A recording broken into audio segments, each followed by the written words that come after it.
Entreprendre n'est pas fait pour tout le monde. Aujourd'hui, c'est un peu la hype, c'est un peu la mode d'entendre voilà, je veux entreprendre, je veux être entrepreneur, mais ce n'est pas fait pour tout le monde et en réalité, très peu de personnes sont succès, très peu de personnes réussissent. On voit un peu aujourd'hui sur les réseaux que des personnes successful, des personnes qui ont réussi, des self-made, etc. Mais savais-tu que ces personnes-là représentaient qu'une poignée d'entrepreneurs qui réussissaient réellement? Je crois que ça doit être de l'ordre de moins de 1% de ces entrepreneurs qui réussissent réellement. On nous véhicule un peu l'idée que si tu as 23 ans et que tu n'es pas encore millionnaire, et ben tu as complètement foiré ta vie et que tu es complètement un loser. On a un peu ce phénomène malsain justement quand on voit sur les réseaux que voilà, ça nous met un peu la pression et au final je trouve que c'est plus toxique qu'autre chose. Il ne faut pas écouter, il ne faut pas prendre pour acquis ce qu'on voit aujourd'hui sur les réseaux. Mais par contre, sache une chose, c'est que entreprendre, c'est ouvert à tout le monde, mais ce n'est pas fait pour tout le monde. Je répète, entreprendre, c'est ouvert à tout le monde, mais ce n'est pas fait pour tout le monde. Alors, si tu te reconnais dans cette vidéo et que tu te sens capable d'entreprendre et que tu te sens capable d'aller de l'avant et d'avancer malgré les challenges, eh bien, n'hésite pas, réserve un appel avec moi ou un membre de mon équipe, c'est 100% gratuit, c'est un appel de découverte. Et si tu te sens réellement capable d'avancer et que tu as cette fibre d'entrepreneuriat et que tu veux développer ton business e-commerce, notamment sur Amazon FBA, de devenir tout simplement ton propre patron, donc n'hésite pas, réserve un appel, il y a le lien sous la vidéo. Si tu apprécies ce genre de contenu et que tu apprécies la vidéo que tu vas regarder maintenant, eh bien n'hésite pas à lâcher un like vers le haut, abonne-toi à la chaîne si ce n'est pas déjà fait, active les notifications car je poste des vidéos à forte valeur ajoutée toutes les semaines. Voilà, parenthèse fermée, maintenant dans cette vidéo, je vais tout simplement te donner les 7 concepts à comprendre et à savoir avant de se lancer en entrepreneuriat. Ce sont des concepts que j'aurais bien aimé avoir avant de me lancer. Donc ces 7 concepts vont tout simplement te donner une idée claire et précise à quoi t'attendre si tu veux te lancer en entrepreneuriat. Le 7e concept, ça va être le plus dur mais ça va être le plus efficace. Tu vas ressortir de cette vidéo en sachant en fait si l'entrepreneuriat c'est vraiment fait pour toi ou pas du tout. Donc reste bien jusqu'à la fin de cette vidéo. D'ailleurs, on va passer un deal, toi et moi. Si tu sens que tu veux entreprendre et que c'est vraiment fait pour toi, eh bien n'hésite pas, mets en commentaire entrepreneur et je saurai dans ma communauté qui est réellement capable de devenir entrepreneur. Bon, ceci étant dit, maintenant on va rentrer dans le vif du sujet. Allez, c'est parti. Eh bien, en concept numéro 1, on va devoir prendre des décisions fortes. Entreprendre, c'est pas facile. Et il faudra prendre des décisions qui vont perturber ton quotidien, qui vont te perturber mentalement et ça c'est tout à fait normal. Mais en tout cas il faut s'y préparer. Ça va être des décisions qui vont être difficiles pour toi et pour ton entourage et il faudra bien se préparer, il faudra tout simplement l'admettre. Tu vas passer par des sortes d'états d'esprit un peu au quotidien, tu vas devoir gérer énormément tes émotions et ça ça s'apprend. Si tu ne te lances pas justement dans l'entrepreneuriat, ça tu ne sauras jamais si tu es capable ou pas de devoir gérer tes émotions et de pouvoir prendre ces décisions fortes.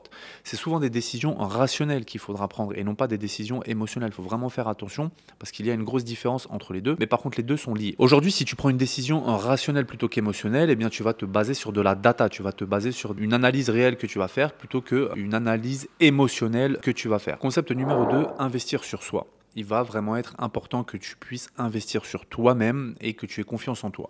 Investir sur soi, ça va être, tu vas avoir plusieurs niveaux. Tu vas avoir de l'investissement financier, tu vas avoir de l'investissement toi en tant que personne. Il ne faudra pas avoir peur justement de pouvoir investir sur soi-même. Là, je parle plutôt de l'investissement sur le plan financier. Il faudra que tu sortes de l'argent à un moment donné. Ça n'existe pas de business ou d'affaires que tu sortes, que ce soit en physique ou en ligne, sans argent. Ça n'existe absolument pas. Donc, il faudra que tu acceptes d'investir sur toi-même. Concept numéro 3, accepter de perdre de l'argent. Aujourd'hui, il y en a beaucoup qui pensent que celui qui a fait 1 million d'euros de chiffre d'affaires ou de gains, il a fait juste 1 million. Non, c'est faux.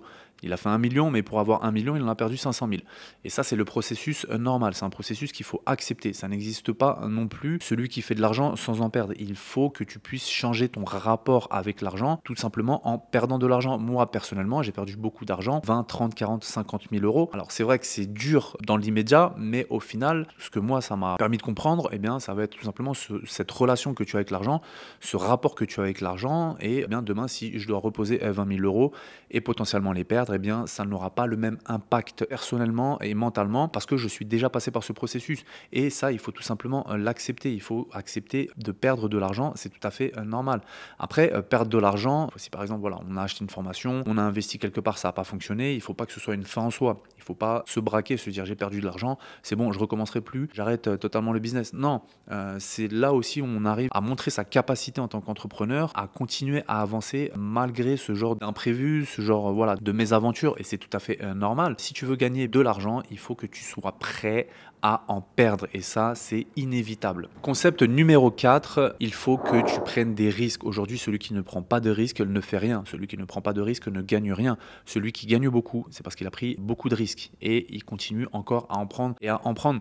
Et c'est comme ça, encore une fois, que tu avances. Il faut arrêter de se poser 1 million de questions avant de passer à l'action, avant de se lancer, avant d'investir, avant de sortir des sous. Non, il faut prendre des risques. La certitude à 100% n'existe pas. Moi qui développe mon business Amazon FBA au quotidien, je ne suis pas certain à 100% que le produit que j'ai choisi et que j'ai investi en achetant du stock et en les envoyant dans les entrepôts d'Amazon, que ce produit-là va fonctionner. Ça, j'en suis pas du tout certain. Par contre, je minimise au maximum le risque d'échec en faisant une bonne analyse avec l'expérience que j'ai. Mais encore une fois, le risque zéro n'existe pas. Donc voilà, il faut arrêter de se poser plein de questions et de chercher de l'information dans tous les sens. Moi, j'appelle ça de la procrastination active. C'est que genre, en gros, tu es constamment en train de chercher de l'information et tu veux être sûr et certain de certaines choses avant de devoir te lancer. Sauf que non, ça ne fonctionne pas comme ça. Tu auras ta réponse uniquement quand tu vas te lancer. Donc, il faut prendre du risque. Ça, c'est inévitable et il faut vraiment le garder dans l'esprit. Concept numéro 5, sortir de sa zone de confort. Fini les longues nuits, fini les grasses matinées, fini les réveils à 11 heures, fini les restaurants les week-ends, fini les apéros, les barbecues, les anniversaires, etc.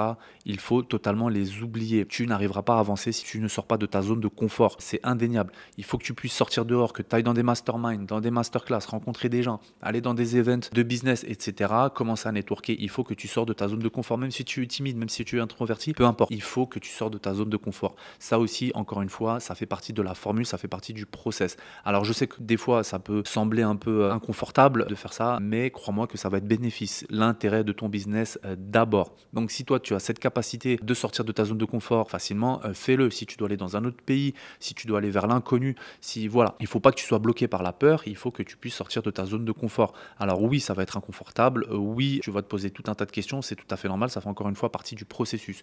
Mais il faut que tu sors de ta zone de confort.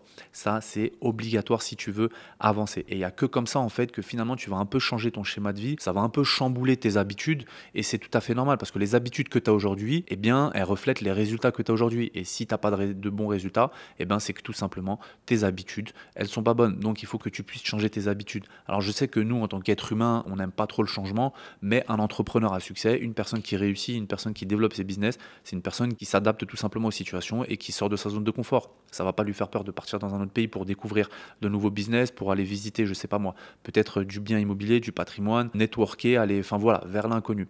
Encore une fois, sortir de sa zone de confort, ça fait partie du processus. Concept numéro 6. Allier sport et vie personnelle. Je sais qu'entreprendre, ça peut un peu impacter notre vie personnelle et du coup, encore plus si on fait du sport. Moi, j'estime que faire du sport, ça va faire intégralement partie du processus. Tout simplement parce que, quand tout à l'heure je parlais d'investir sur soi, donc sur le plan financier, il y a aussi investir sur soi, sur le plan physique et mental. C'est vraiment très important. Il faut pouvoir garder justement un certain équilibre en charge mentale pour continuer à avancer tous les jours, sinon tu vas finir en burn-out au bout de 6 mois et tu vas plus jamais rien faire et ça t'a juste dégoûté. Donc pour éviter ça, eh bien, il faut que tu puisses trouver un certain équilibre dans ta vie, une certaine routine. Moi par exemple, j'ai mis du temps avant de trouver une très très bonne routine, donc me lever très tôt le matin, commencer à travailler, en fin de matinée partir au sport pendant à peu près 2 heures, rentrer, continuer le boulot et ainsi de suite. Ça, moi j'ai trouvé que ça m'allait parfaitement. Toi peut-être que c'est le soir où tu vas être plus productif au travail, donc si tu développes un business et ça te laissera du coup le temps d'aller au sport dans la journée ou vice versa. Peut-être que c'est le matin que tu veux commencer par ton sport pour te mettre en forme et ensuite développer ton business tout au long de la journée.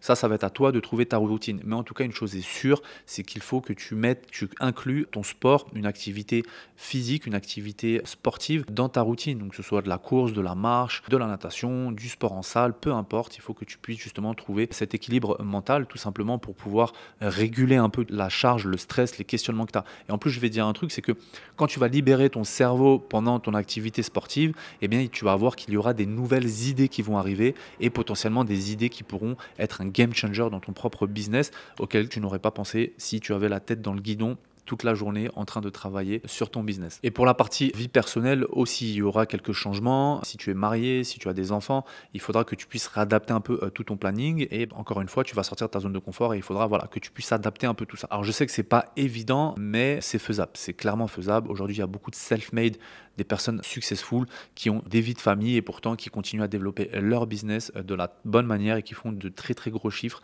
Donc je te garantis que ça, c'est pas une excuse et tu peux clairement t'adapter et réorganiser ton planning. Et ensuite, le concept numéro 7, c'est le concept à mon sens qui va être le plus dur à traverser, mais pourtant ça va être le plus bénéfique. Ça va être l'isolement. Il faut pouvoir s'isoler.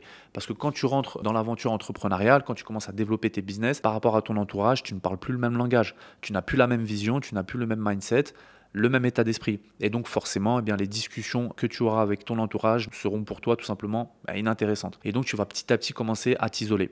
Soit tu vas commencer à les convaincre, ce qui est une très mauvaise idée parce qu'ils sont peut-être pas prêts tout simplement à écouter, parce qu'un entrepreneur ou une personne qui veut développer ses business, c'est une personne qui viendra vers toi pour te poser les questions. De toute façon, tu le remarqueras tout de suite. Mais dans 99% des cas, 99% de ton entourage, crois-moi que vous n'allez plus parler le même langage et petit à petit, eh bien, tu vas t'isoler toi-même. Tu ne voudras plus aller aux anniversaires, tu ne voudras plus sortir boire de verre, ou en tout cas moins souvent, tu ne voudras plus forcément faire les mêmes activités qu'eux parce que tu vas être concentré et focus dans développer ton activité. Tu auras beaucoup mieux à faire. Là, pour moi, c'est intelligent de faire de cette manière-là parce que tu as mieux à faire. Ton temps a plus de valeur dans ton business à développer tes affaires, à développer ton entreprise pour justement atteindre des objectifs et être success. Donc, s'isoler, ça fait aussi partie du processus. Crois-moi, c'est bénéfique parce que comme on dit, il vaut mieux être seul que mal accompagné. Et quand tu développes ton business, entoure-toi seulement des personnes qui parlent le même langage que toi, qui peuvent t'apporter, te faire grandir et faire évoluer ton entreprise, ton business, plutôt que des personnes de ton entourage qui vont tout simplement te faire perdre ton temps et tu n'avanceras tout simplement pas, voire même, ils vont peut-être même te démotiver. Donc, rester seul à travailler tous les jours ou toutes les nuits sur ton business, c'est ce que tu auras à faire et ça, faudra l'accepter. Donc voilà, c'était vraiment les 7 concepts que je voulais partager avec toi. Si toi, tu te sens capable de développer ton business, si pour toi, ça te parle et ça résonne en toi, eh bien, n'hésite pas. Réserve un appel, c'est 100% gratuit. Ça va être soit avec moi ou un membre de mon équipe et on parlera business, on parlera e-commerce et Amazon FBA avec plaisir. Parce qu'aujourd'hui, j'ai plus de 660 entrepreneurs qui veulent réellement changer leur vie et développer leur business Amazon. Donc n'hésite pas, prends cet appel si tu es convaincu que tu peux avancer. Donc voilà, je vais terminer cette vidéo sur ces paroles. J'espère que ça t'a apporté énormément d'éléments et des éclaircissements par rapport à l'entrepreneuriat de manière générale. Donc encore une fois, si tu te sens capable, fonce, il faut passer à l'action. Il ne faut pas passer à l'action demain, il ne faut pas passer à l'action dans une semaine, il faut passer à l'action immédiatement. Ça ne sert à rien d'attendre. Développe ton business, lance-toi et tu verras le reste après. Allez, à bientôt dans une prochaine vidéo.